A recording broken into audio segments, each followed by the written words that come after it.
Hello, this is the True Crime Podcast, Murderers Ohio, on YouTube. I am Bill. I am the host of Murderers Ohio.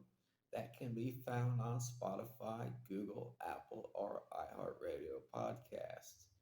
Murderers in Ohio is about men and women who have been convicted of murder in the state of Ohio.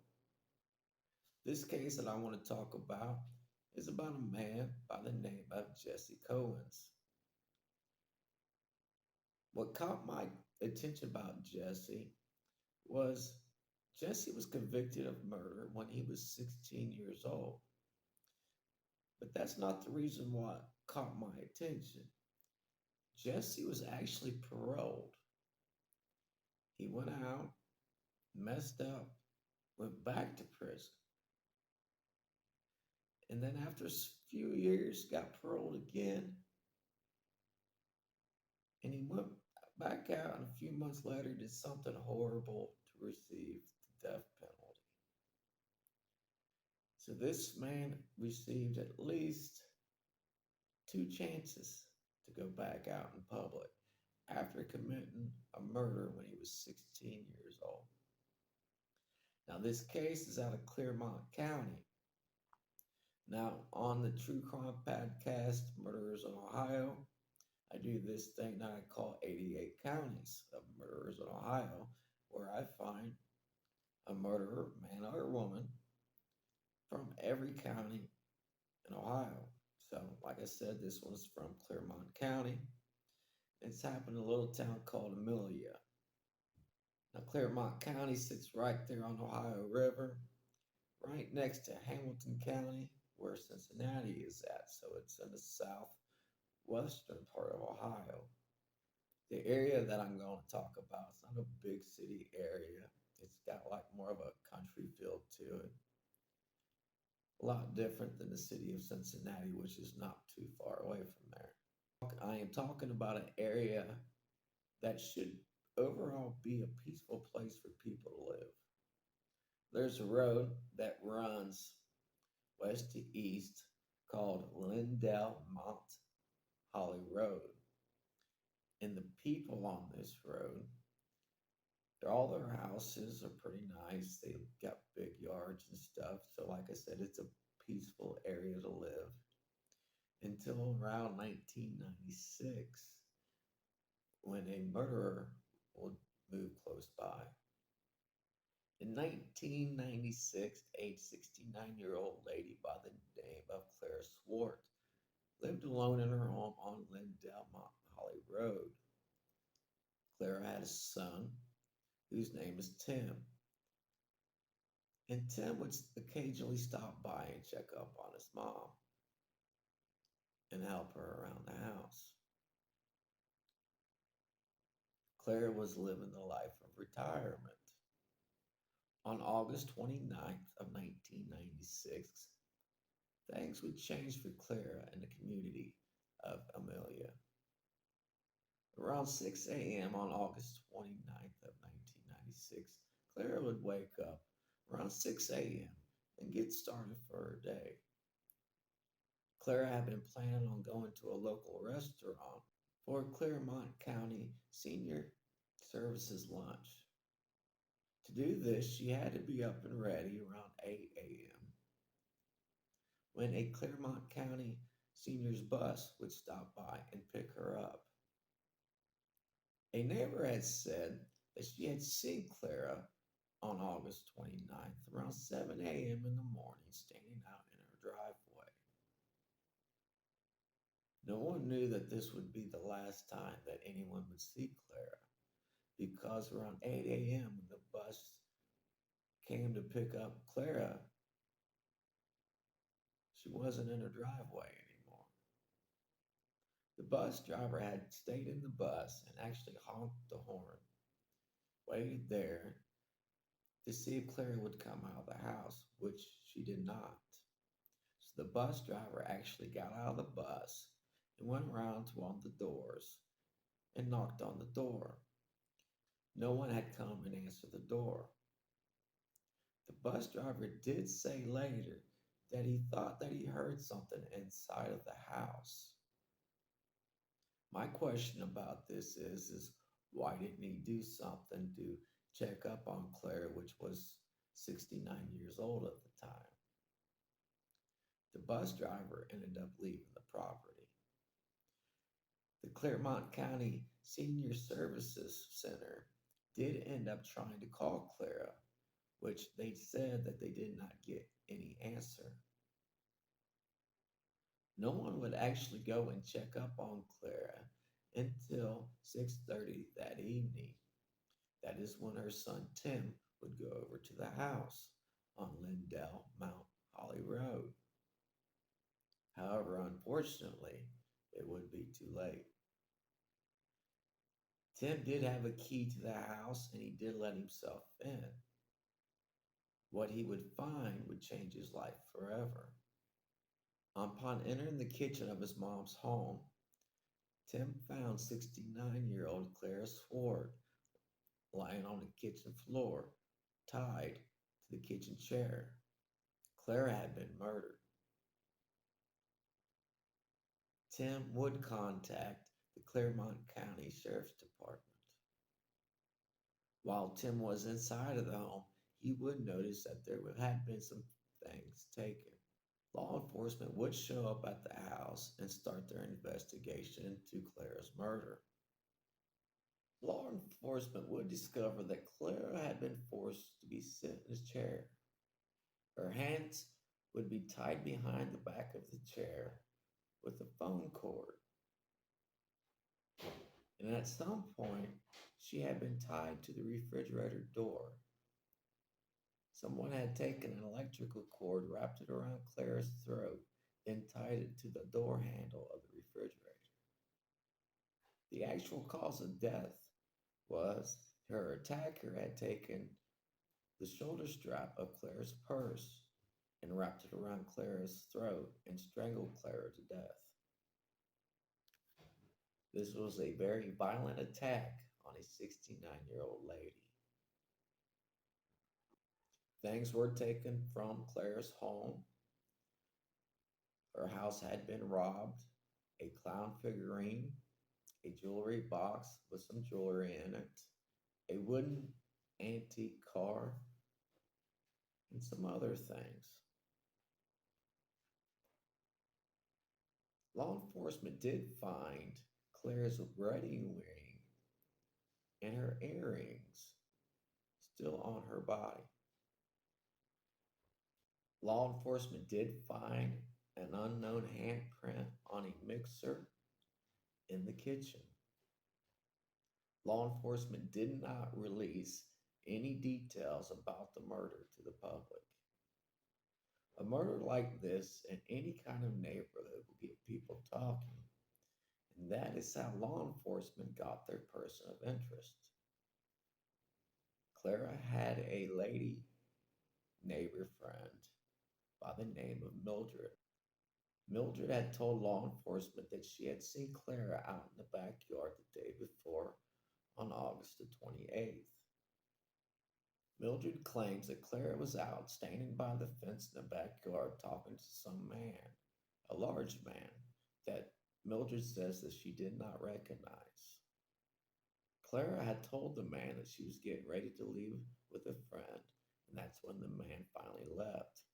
The man had lived in a house nearby. Mildred asked Clara who the man was. Clara said that she thought the man's last name was Cowans. She remembered the man because he had stopped by once to get some things out of her trash. Mildred says that Clara also said that she felt nervous and scared while talking to the man. The man's full name is Jesse James Cowans. And yes, I said it, Jesse James. Jesse was 36 years old and lived in the house behind Clara's. There was someone else who also had something to say about Jesse to law enforcement. This was also a neighbor, a lady by the name of Mrs. Tremmel. She would tell law enforcement that she was talking to Jesse one day out in the street. and she asked Jesse if he heard about the murder. Jesse said that he did, and he said it was awful that someone would hang an old lady to the refrigerator door. This caught investigators' attention because, like I said, the investigators had not released any details about the murder to the public. Law enforcement really wanted to talk to Jesse and search Jesse's home, but they did not have enough evidence yet to get a search warrant. Investigators did talk to Tim, Clara's son, and Tim would say that one day in July that Jesse did stop by the house. Tim was throwing some things away and was taking things out to the side of the road to be put with the garbage. Jesse had stopped by in his Chevy Blazer and asked Tim if he could have a gliding swing that Tim was throwing out. Tim had said yes, and Tim had even helped Jesse load a gliding swing into the Blazer. Tim and his mom, Clara, did not really know Jesse at all. Law enforcement was starting to learn a lot about Jesse. One thing that they did learn was the fact that Jesse was out on parole. Jesse only had been out of prison for 3.5 months. Jesse was staying in the house behind Clara's home. He was staying in the house with his wife, whose name was Judy. Now, Jesse and Judy was supposed to be separated as man and wife, but they still lived together. And Jesse had his own bedroom. Like I said, Jesse had been out on parole. His original crime was that when he was 16 years old, Jesse had committed a murder. Jesse had a friend who was in a wheelchair. This person was crippled, could not walk at all. One night, Jesse says he was high and drunk and things, and he stood behind the wheelchair and strangled his friend to death. Then stole his friend's wallet off of his dead body. Sounds very similar to what happened to Clara. Now, Jesse had a very hefty criminal record that went all the way back to when he was 8 years old. So imagine this, an 8-year-old finding a gun in the backseat of a car, taking that gun, walking into a store, and committing an armed robbery. Imagine that, because that's what really happened, because Jesse Cowans did that. And that was his first arrest. And throughout the years, he had arrests for drugs, forgery, trespassing, assault, and things like that, until the time that he was arrested for murder when he was 16 years old. Now, it's said that people did not want Jesse paroled in the first place. Jesse was violent. There was pictures of him fighting with law enforcement in the courtrooms. He had many violations in prison for drugs, assault, prison shanks, many things. Somehow the parole board did parole Jesse. Now, it was back in 1976 when Jesse was 16 and had committed that murder of his friend in the wheelchair. I also forgot to mention that after he murdered his friend in the wheelchair, he also turned on the gas burners on the kitchen stove to try to set the house on fire, which did not happen. And when he was 16 years old, he was sentenced to 15 years to life in prison. So what led up to Jesse's arrest was Jesse's parole officer and a couple of sheriff's deputies went to do a checkup on Jesse at his wife Judy's house. Jesse was not there. The parole officer went ahead and checked Jesse's bedroom to make sure that there was no parole violations, and that's when they found some evidence that linked Jesse to Clara's house. and they searched the backyard of the property and found some more things. On September 2nd of 1996, a few days after the murder, a detective would use a bloodhound dog in one of Jesse's t-shirts, and this detective and the dog would track Jesse's scent from Clara's back door through her backyard, over a fence, through a wooded area, and up to a tree. The tree is where the deputies had supposedly found some stuff that had been taken from Clara's house. They said that the dog had lost the scent but somehow regained the scent and eventually led the deputies to Jesse's Chevy Blazer. That's not the only thing that happened on September 2nd. They did arrest Jesse Cowans for murder and robbery.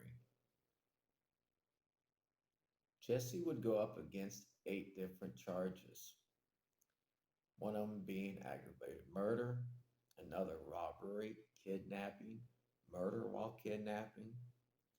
And all these charges, plus the fact that he had already been convicted of murder before, would have Jesse facing the death penalty if convicted of Clara's murder. Now, on September 2nd, after Jesse was arrested, a deputy would drive Jesse to the sheriff's station. On the way to the sheriff's station, they would drive past Clara's house. The deputy slowed down. He wanted to see what Jesse's reaction would be. Jesse said something along the lines that they were trying to single him out because he was on parole. He was a convicted murderer. He said he had nothing to do with it. Jesse would maintain that he had nothing to do with Clara's murder or the robbery that had taken place.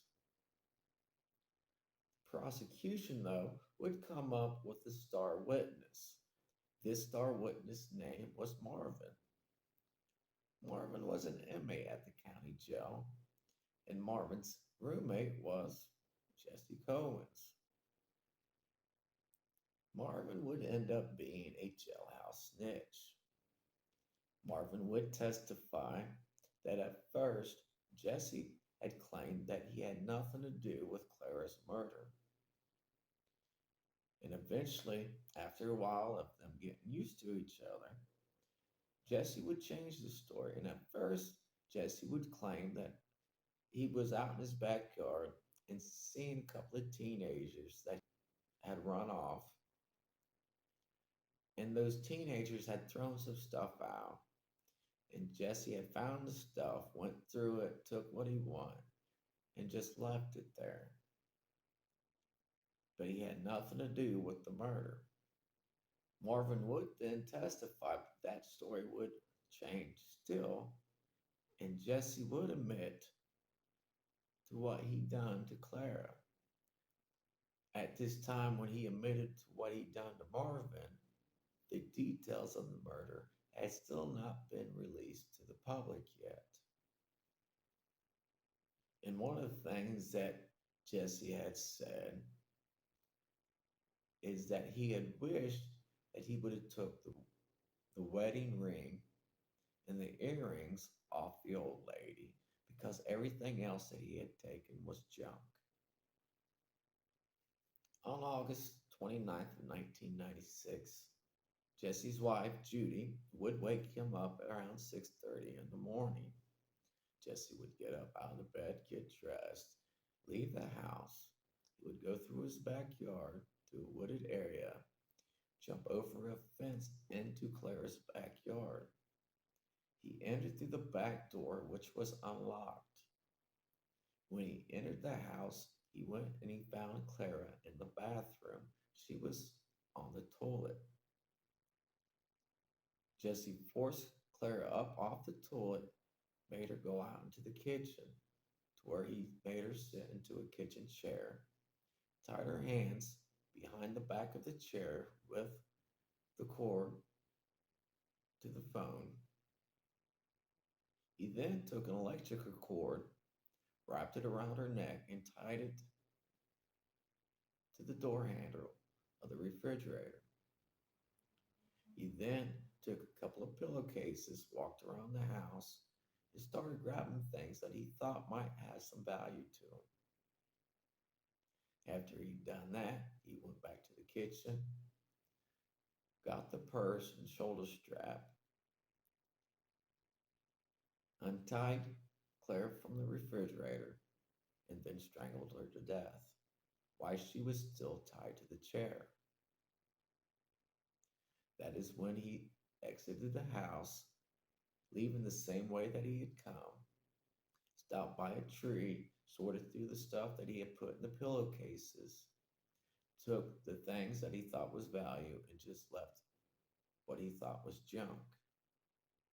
He'd taken the things that he thought was value and put them in his bedroom.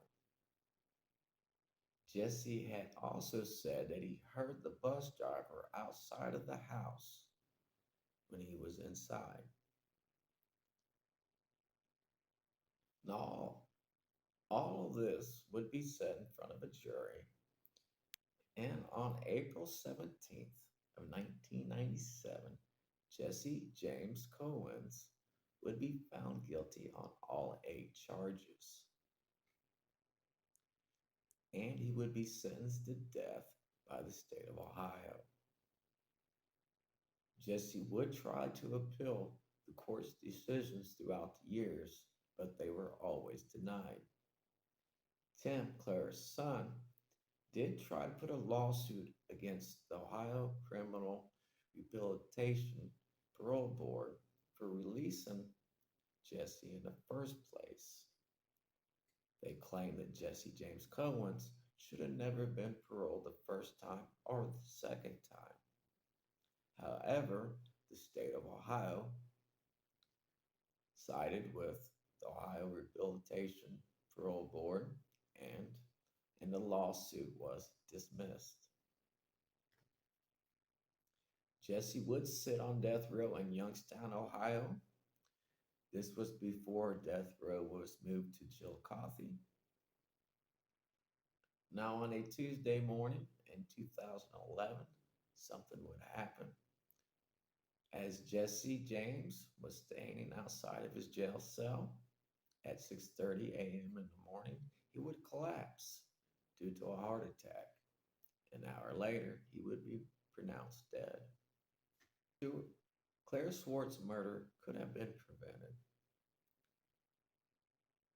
Her murder could have been prevented if Jesse James Cowans would have never been paroled from prison the first or second time.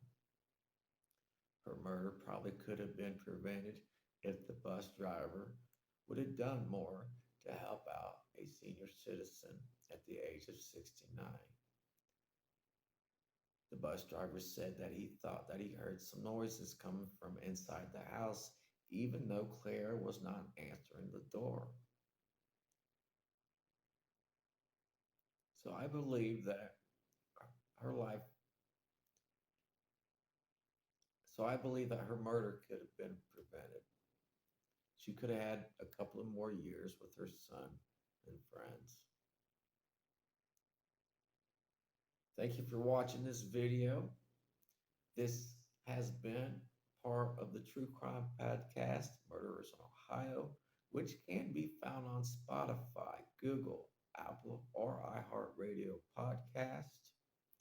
If you enjoyed this video, please hit that like button and subscribe to this channel. It would help out a lot. Until next time,